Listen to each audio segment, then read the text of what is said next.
Shalom Bapak Ibu, sidang jemaat kasih Tuhan. Selamat pagi, kita boleh bersyukur karena kita boleh bangun pada pagi hari ini dengan tubuh penuh keberkatan. Panjang malam Tuhan terus menjaga kita, boleh merasakan hari baru, berkat baru dalam kita menjalani kehidupan kita. Kita percaya bahwa hanya melalui penyertaan Tuhan dan firman-Nya memberikan kita kekuatan menjalani hidup kita panjang hari ini. Untuk itu mari kita membaca dan merenungkan sebagian dari firman Tuhan yang terambil dari renungan harian Soraya edisi Rabu 4 November 2020. Tapi sebelumnya mari kita satu dalam doa. Kita berdoa. Terpujilah namamu ya Tuhan Allah Bapa dalam sorga, Sang pemilik kehidupan kami. Engkau besar, Engkau agung, namamu kami senantiasa dipermuliakan setiap tarikan nafas hidup kami Bapa. Kami boleh bersyukur Bapa, pagi hari ini kami boleh bangun tanpa kurang apapun. Kami boleh bersyukur karena kami boleh menghirup nafas kehidupan di hari yang baru ini. Kami percaya Bapa itu semua hanya karena anugerah-Mu yang Kau berikan pada kami. Mengawali hidup kami di pagi hari ini, ada kerinduan kami Bapa untuk membaca dan merenungkan firman-Mu. Ada kerinduan kami untuk mendalami firman-Mu Bapa. Karena kami percaya firman-Mu itulah terang dan pelita bagi hati kami, penuntun dalam kami menjalani kehidupan kami. Bersabdalah bagi kami Bapa. Nah kami anak-anak-Mu telah siap mendengarkan. Di dalam nama Yesus Kristus kami berdoa. Haleluya. Amin. Bapak Ibu, pembacaan kita pada pagi hari ini terambil dari kitab Matius pasalnya yang ke-15, ayatnya yang pertama sampai dengan ayatnya yang ke-20. Lembaga Alkitab Indonesia memberikan judul Perintah Allah dan Adat Istiadat Yahudi. Kemudian datanglah beberapa orang Farisi dan ahli Taurat dari Yerusalem kepada Yesus dan berkata, "Mengapa murid-murid-Mu melanggar adat istiadat nenek moyang kita? Mereka tidak membasuh tangan sebelum makan." Tapi jawab Yesus kepada mereka, "Mengapa kamu pun melanggar perintah Allah demi adat istiadat nenek moyangmu? Sebab Allah berfirman, hormatilah ayahmu dan ibumu, dan lagi siapa yang mengutuki ayahnya atau ibunya pasti dihukum mati. Tetapi kamu berkata, barang siapa berkata kepada bapaknya atau kepada ibunya, apa yang ada padaku dapat digunakan untuk pemeliharaanmu, sudah digunakan untuk persembahan kepada Allah. Orang itu tidak wajib lagi menghormati bapaknya atau ibunya.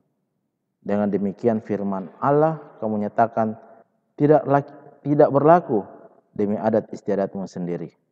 Hai orang-orang munafik, benarlah nubuat Yesaya tentang kamu. Bangsa ini memuliakan aku dengan bibirnya, padahal hatinya jauh daripadaku. Percuma mereka beribadah padaku, sedang ajaran mereka ialah perintah manusia." Lalu Yesus memanggil orang banyak dan berkata kepada mereka, "Dengar dan camkanlah, bukan yang masuk ke dalam mulut yang menajiskan orang, melainkan yang keluar dari mulut, itulah yang menajiskan orang." Maka datanglah murid-muridnya dan bertanya kepadanya, "Engkau tahu bahwa perkataanmu itu telah menjadi batu sandungan bagi orang-orang Farisi?" Jawab Yesus, "Setiap tanaman yang tidak ditanam oleh Bapa-Ku yang di surga akan dicabut dengan akar-akarnya. Biarkanlah mereka itu. Mereka orang buta yang menuntun orang buta. Jika orang buta menuntun orang buta, pasti keduanya jatuh ke dalam lubang." Lalu Petrus berkata kepadanya, "Jelaskanlah perumpamaan itu kepada kami." Jawab Yesus, "Kamu pun masih belum dapat memahaminya? Tidak tahukah kamu bahwa segala sesuatu yang masuk ke dalam mulut turun ke dalam perut lalu dibuang di jamban? Tapi apa yang keluar dari mulut berasal dari hati, itulah yang menajiskan orang. Karena dari hati timbullah segala pikiran jahat, pembunuhan, persinahan, percabulan, pencurian, sumpah palsu dan hujat. Itulah yang menajiskan orang. Tetapi makan dengan tangan yang tidak dibasuh tidak menajiskan orang." Demikian firman Tuhan. Terpujilah Tuhan, Sang Empunya firman yang kita senantiasa muliakan. Amin. Bapak Ibu, Renungan harian kita pada pagi hari ini diberi judul Seturut Perintah Allah. Situru parentana puang matua.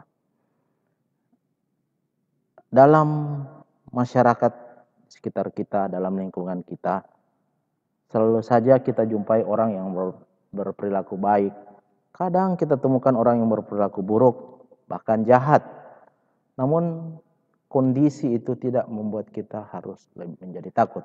Justru ini adalah menjadi kesempatan kita untuk bersaksi tentang kebenaran, untuk bersaksi tentang ajaran kita bahwa Tuhan itu baik dan mengajarkan kebaikan bagi kita. Kemudian, hal yang kita bisa lihat dalam pembacaan kita di Matius 15 ayat 1 sampai 20 pada pagi hari ini memberikan contoh bahwa pada masa itu Tuhan Yesus dalam Dia memberikan pengajarannya dengan perumpamaan, Dia sering berhadapan atau sering bertentangan dengan ahli-ahli Taurat atau orang-orang Farisi yang merasa bahwa merekalah yang tahu semua itu adat istiadat. Mereka yang menguasai semua aturan-aturan yang telah diwariskan oleh nenek moyangnya. Salah satu contoh itu adalah sebelum makan cuci tangan. Ini luar biasa bahwa Tuhan Yesus pada waktu itu berani mengkritik bahwa sebenarnya bukan itu yang menajiskan kita ketika cuci tangan. Tetapi kehidupan kita yang tidak sesuai dengan perintah Allah. Ketika kita sebelum makan kita tidak berdoa, kita tidak bersyukur. Bahkan makanan yang kita makan itu adalah hasil dari kita bagaimana kita memanfaatkan orang atau hasil dari perbuatan-perbuatan tidak baik dan kita makan. Itulah sebenarnya Tuhan Yesus mau angkat seperti di situ. Bukan kebiasaan-kebiasaan yang mencuci tangan sebelum makan atau ritual-ritual yang lain. Namun artinya itu kan perumpamaan. Tapi kalau di konteks di hari ini, apalagi di masa pandemi, cuci tangan sebelum makan itu wajib, ya. Karena itu adalah untuk protokol kesehatan. Ini adalah perumpamaan dari Tuhan Yesus bagaimana Dia melihat bahwa ritual-ritual keagamaan orang Yahudi kadang itu menjadi batu sandungan bagi orang-orang lain gitu loh. Dia akan menjadi sesuatu yang orang lain merasa tidak nyaman. Orang lain merasa bahwa saya ini tidak layak untuk mau beribadah. Kenapa? Karena saya tidak mengikuti ritual-ritual itu. Nah, hal ini juga terjadi mungkin di keseharian kita. Tuhan Yesus mencap orang Yahudi, mencap ahli Farisin sebagai orang yang munafik. Dikatakan di sini adalah orang yang munafik. Dan dalam kehidupan kita sehari-hari, jujur bahwa memang di antara kita, jemaat kita, memang ada beberapa aturan, adat istiadat yang memang harus kita lakukan. Tetapi kadang hal itu menjadi batu sandungan atau pertentangan dengan orang lain. Sehingga kasih di dalam kita melayani itu hilang. Ya. Kita beribadah dengan penuh sukacita, akhirnya hilang. Esensi dari ibadah itu hilang. Esensi bahwa kita melayani Tuhan, esensi bahwa kita datang menyembah Tuhan, esensi bahwa kita menaikkan persembahan, pujian kita dengan kasih yang ada dalam hati kita, itu hilang. Kenapa? Karena sudah didahului dengan pertentangan akan adat dan istiadat.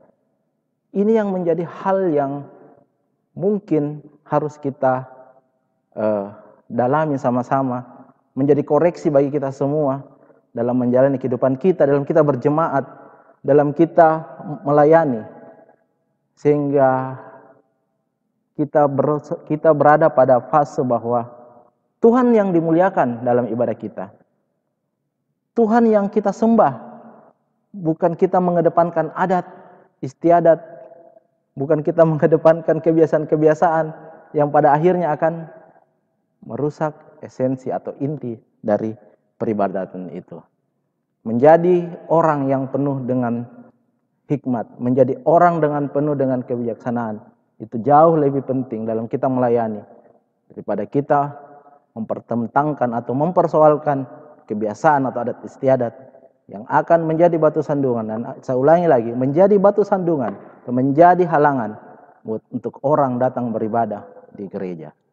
Mari kita sama-sama melayani dengan kasih, menjadi orang yang mencerminkan terang kasih Tuhan di tengah jemaat kita. Dan kita sehingga nama Tuhan senantiasa dipermuliakan. Terpujilah nama Tuhan. Haleluya. Amin. Mari kita bersyukur, kita berdoa. Kami telah membaca dan merenungkan firman-Mu ya Tuhan. Kami tidak layak untuk menerimanya, tapi hanya karena Engkau yang melayakkan Tuhan, sehingga firman-Mu itu boleh kami dengar dan kami boleh baca. Mari buka hati pikiran kami Bapa untuk menerima firman-Mu ini, sehingga dalam kehidupan kami senantiasa melayani dengan penuh kasih, seturut dengan perintah-Mu Tuhan, seturut dengan ajaran-Mu Tuhan, dan tidak menjadikan kebiasaan-kebiasaan kami, adat istiadat kami, menjadi halangan kami untuk melayani atau saling mengasihi tengah jemaat atau di tengah lingkungan kami, dimanapun kami berada. Terima kasih Tuhan untuk firman yang Kau berikan pada kami. Kami akan memulai aktivitas kami akan mulai hidup kami di hari ini Bapa. Kami percaya ada sukacita, ada berkat Engkau telah siapkan bagi kami sepanjang hari ini. Berkat kesehatan, berkat bagi keluarga, berkat bagi anak-anak kami, dan berkat bagi orang tua kami. Kami percaya dan kami amini. Kami telah menerimanya hari ini di dalam nama Yesus. Kami percaya Bapa, situasi pandemi yang kami alami di hari ini yang sudah hampir 8 bulan, tapi kami percaya kami ada sebagaimana kami ada hari ini. Itu hanya karena kuasa-Mu, hanya karena pimpinan-Mu Bapa, sehingga kami boleh tetap sehat, tetap menjalani kehidupan kami. Dan kami percaya Bapa, situasi ini akan berlalu seturut dan kehendak-Mu, dan kami akan menyambut hari Natal bulan depan dengan penuh sukacita dan penuh pengharapan Bapa, bahwa Engkau hadir di tengah pandemi ini dalam kami merayakan hari Natal-Mu. Terima kasih Bapa. Kami berdoa untuk pelayanan di tengah jemaat kami Bapa. Kami senantiasa bersyukur untuk ibadah-ibadah yang telah dilaksanakan. Baik itu melalui renungan harian, baik itu melalui ibadah hari Minggu lewat live streaming, ataupun pelayanan-pelayanan kasih. Kami boleh bersyukur semua itu boleh berjalan. Mampukan Bapak Pendeta, beri kekuatan hamba Tuhan untuk melayani. Demikian juga majelis dan bahkan jemaat. Kau berikan kami kekuatan, berikan kami hati yang gembira, hati yang penuh sukacita untuk selalu rindu untuk datang melayani-Mu Bapa. Terima kasih Bapa. Kami boleh bersyukur untuk tim multimedia yang telah memfasilitasi kami untuk boleh melayani-Mu Bapa. Talenta-talenta yang diberikan itu datang daripada-Mu. Dikembalikan kepadamu Bapa demi kemuliaan-Mu, kemuliaan nama-Mu Bapa. Dan biarlah nama-Mu senantiasa dipuji dan dipermuliakan. Terima kasih Bapa. Inilah doa kami Bapa, seru sembahyang kami, permohonan hidup kami Bapa. Dengar dan sahuti yang kami bawa hanya dalam nama Yesus Kristus, yang adalah Tuhan dan Juru Selamat kami yang hidup. Amin. Terima kasih buat waktu yang Tuhan telah berikan bagi kita. Salam sehat buat kita semua. Tetap semangat dalam Tuhan. Dan kita selalu bersyukur bahwa Tuhan selalu ada bersama kita. Shalom dan selamat pagi.